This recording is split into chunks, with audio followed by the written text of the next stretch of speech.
असं ते नाम तुम्हाला एक एक शिकवतं की काय करा तुम्ही.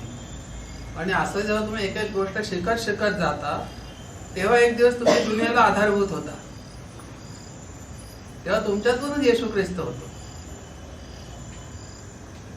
येशू ख्रिस्त एक त्याच्यावर लटकलेला जरी असला तरी त्याच्यासाठी स्वतःच्या जीवाची बाजी लावणारे लाखो आहेत आज.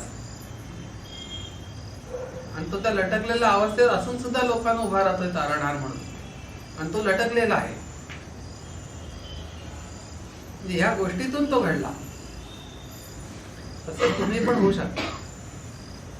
म्हणजे तुम्ही तसेच आहात, होऊ शकता म्हणजे तसेच आहात, पण ती तुमची जाणीव जिवंत होते मी तो आहे म्हणून.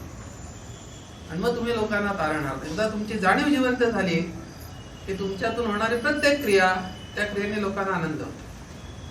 तुमचं नुसतं बघणं सुद्धा लोकांना असा कटाक्ष टाकला की लोक आनंदित होतात.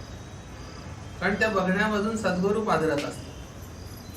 रोजच्या बघण्यातून सद्गुरू पाझरत नाही.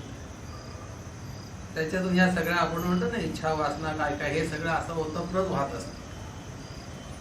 पण सद्गुरू जेव्हा पाझरतात तेव्हा ती जी काही वासना असते ती सद्गुरूंच्या मार्गातून पाझरत असते. त्यामुळे तिला योग्य वळण असतं.